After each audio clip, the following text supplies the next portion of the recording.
Hey loves! Today we're going to be trying out the brand new e.l.f. Soft Glam Satin Foundation. This comes in 36 different shades and it retails for $8. Apparently it's also medium buildable coverage, satin finish, long-lasting, breathable formula, and it's infused with 1% hydrating hibiscus complex. So we're going to see if it's worth it or not. As always, grab a snack, get cozy, and let's get into it. So let's start with some cheek swatches. I have a few different shades of the foundation because I ordered it myself, but then e.l.f. also did send it to me. So let's start off with the first shade that I ordered, which is 25 Light Neutral. P.S. I really love the packaging. It's just really simple and I think just very practical. Okay, so this right here is shade 25 Light Neutral, which I think might be a little bit too light for me at the moment. And then this one is 31 Medium Neutral. I think this might be a really good match. They also did send 24 Light Warm. I'm not going to swatch this because I feel like that's going to be just way too light for me because I already feel like 25 is too light anyways. And they also sent 32 Medium Neutral, which I think could also be another potential match. So I'm going to swatch that right next to 31. Okay, so these are the three shades that I have right here, starting off with the lightest one, 25 Light Neutral, 31 Medium Neutral, and then 32 Medium Neutral. I think I'm going to go with shade 31. That looks like it's going to be a good match. 32 looks a little bit too yellow, and then 25 is just a little bit too light, I think, right now for me. And by the way, I'm going to do one side of my face with a sponge, the other side with a brush. I used to do all my first impressions like that, and I feel like it's helpful just because everybody applies their products differently. And then to blend everything out, they sent over the Ultimate Blending Brush, which I love this brush. I feel like this is really good for foundation or also just cream products in general. And then for the sponge, I'm going to use this one. I will link it down below. It's just from Amazon. It comes in that like 6-pack and it is so soft and literally feels like the original beauty blender. I'm going to do a quick little skin prep with Milani Make It Last Original. Setting spray before anything else. I'm telling you, if you have not tried it, you need to. So I am going to use primer because that's just what I do. I typically always use primer with my foundations and I love the Power Grip Niacinamide primer. This works with drugstore and high-end foundations. I love it so much. So this is what I'm going to use today. And it's going to be a hot one today. I also plan on going to the gym, which I don't typically wear makeup to the gym, but you know, for the sake of the wear test, we're going to do it. Okay, so we are nice and glowy and a little tacky base, which is exactly what we want. So again, I'm going to go in with the shade Medium Neutral 31. I'm going to start with a brush first, and I like to just apply the foundation. Okay, wait, is this a good match? Because now that I'm spreading it out, I'm like, ooh, hopefully it doesn't oxidize. But I'm like a little bit tanned, so that's why I'm going with this shade. And I like to work in sections, so let's get into it. Let's zoom in a little bit more. There we go. All right, let's do it.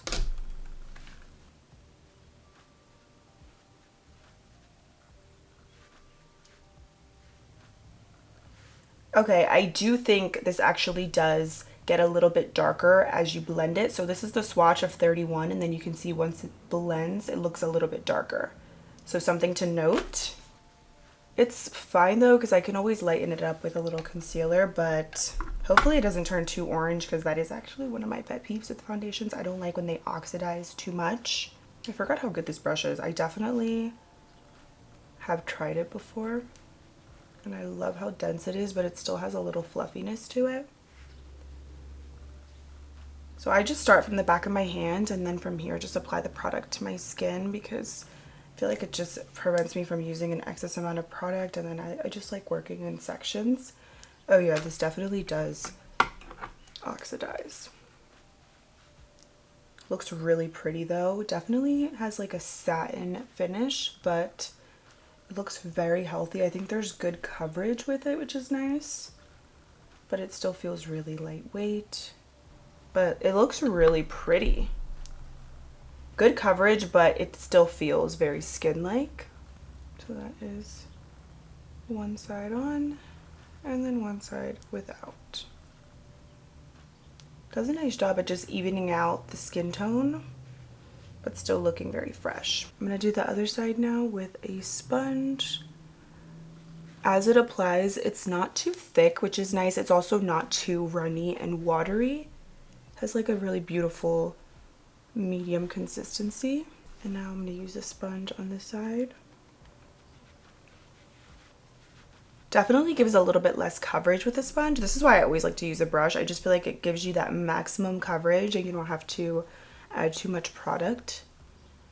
So I feel like with the sponge, it looks even more skin-like and natural versus with a brush, you're gonna get that immediate, more like medium coverage right off the bat, which personally I prefer, but I think it totally depends on the look that you're going for, because you can kind of see it looks a bit more accentuated like around this area. Like you can tell I'm wearing foundation, whereas this side just looks a bit more natural and lightweight. So it totally depends on your preference.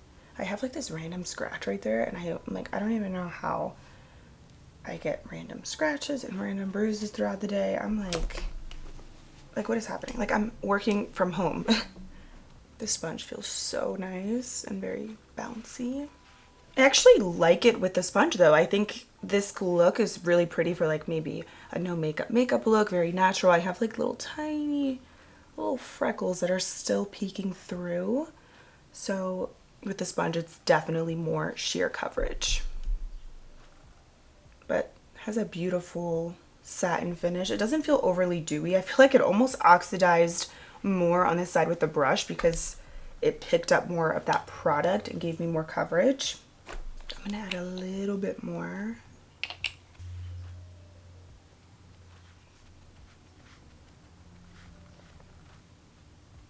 And that is what it looks like. So I feel like even when you build it up, it still looks a little bit more sheared out compared to the brush side. Let me know which side you guys prefer. I don't know, something about the brush I just really love, because I feel like then if you feel like it looks a little bit too heavy, you can always just take your sponge and kind of just go over it a little bit lightly. But I like the brush side, I think, more, because then I don't have to use a ton of extra product and I can get that coverage that I want kind of just immediately. But with the sponge, it's pretty. It's just a little bit less coverage.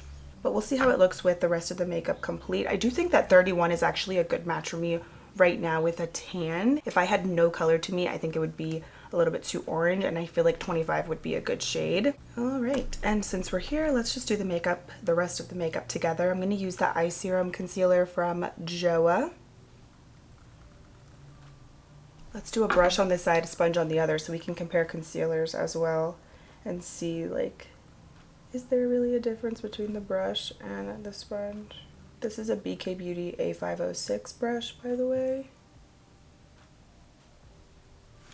Love. And now we'll do the sponge on the side. Just like the brush, I feel like it looks just a little bit more enhanced. I don't know, something about the brush I just love. Because then I feel like I have to add a little bit more to the sponge side because it's not enough coverage. So I think the brush is just the winner.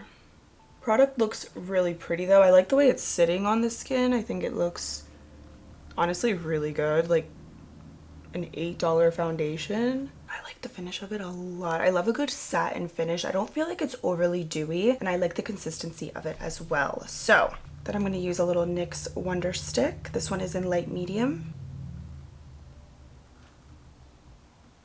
I'm going to use the same e.l.f. Ultimate Blending Brush just to buff that in.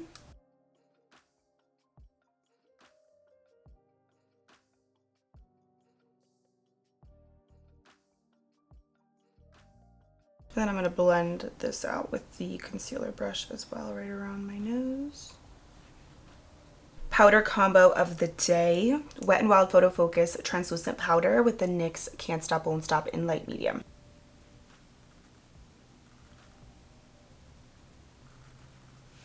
Wow, this powder is flawless. Blush of the day, Hourglass Sublime Flush. This is my favorite high-end blush. It Cosmetics Airbrush Soft Focus Brush. Also adding a little bit of the Burt's Bees blush in Bare Peach, just to bring out some of those peach tones as well. I'm always mixing blushes. For lip combo, I'm going to do Anastasia Beverly Hills Deep Taupe Milani Color Fetish lipstick in Tease. Huda Beauty Faux Filler Gloss in the shade Honey. Smells so good.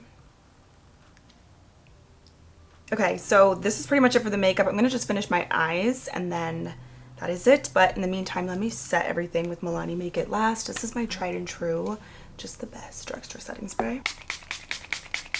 So I wanted to show you guys what everything looks like in natural daylight. So I just turned off all my studio lights and I'm in front of my window and I think everything looks beautiful. I love the formula of this foundation because it doesn't feel thick. It's the perfect consistency. It's not too runny. It's not too thick. It goes on really nice and smooth. It gives really nice coverage. Feels lightweight. I think this satin finish is also perfection because it's not too matte, it's not too dewy, it's literally perfect. And the fact that we have a foundation in 2024 that is under $10 is a big deal. But still, my only complaint is the fact that this does oxidize, so it turns a little bit darker as you blend it. However, compared to other foundations that I've tried that do also oxidize, this one is definitely a little bit more forgiving. I don't feel like my face is completely orange and totally different from the rest of my body, but it is a little bit darker. Like I just went downstairs and my mom was like, oh, you look tan. So it's from the foundation for sure. I just turned my light back on because the sun is going in and out, so it's really messing with the lighting. But so far, I would say though, so good. It does look better now that I have the rest of the makeup on, and I'm gonna wear it throughout the rest of the day and we shall see how it looks. Also, if you're curious, on my eyes, Wet n Wild Always Naked eyeshadow palette, and then for the inner corner, this is actually from an e.l.f. palette. It's the Perfect 10 palette and I used that white shade. It's perfection. I love it.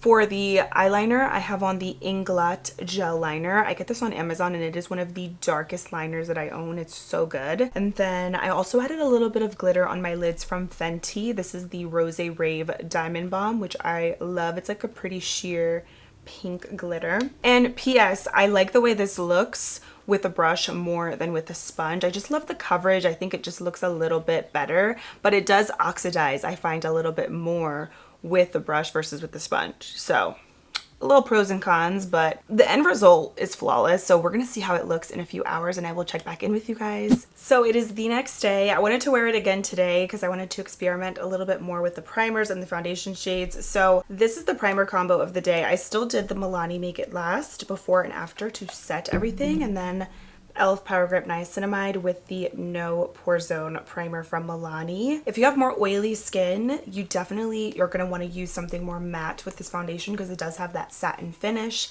So throughout the day, you're gonna have some of that shine and oil peeking through. So it's not bad. Honestly though, the foundation is still in place. Like nothing has really budged or smudged or smeared. And I was wearing this all throughout the day. I was sweating. I actually went outside for a really long walk. It was hot and everything is still in place. I definitely need to touch up and blot, but the foundation itself is still on my face. So yesterday I did notice more of that oxidation versus today I didn't. I think that mixing the two shades is my perfect match and I really love it. And also the fact that it wears so well throughout the day, I think definitely makes up for a little darkening of the foundation. Compared to other foundations that I've tried recently that have oxidized on me, this one is actually pretty forgiving because you can still make it work with your other products and it doesn't look totally different from the rest of your body. And today mixing the shades, it was just perfect. So you might have to maybe mix two shades, but I still think it's a good value. I mean, it's $8, 1 fluid ounce. So even if you do get two for $16, I feel like a lot of drugstore foundations nowadays are that price. So this is really nice. For me, it's all about the formula. It's all about how the foundation feels, the coverage, the finish, and also how it wears is, I think, the most important.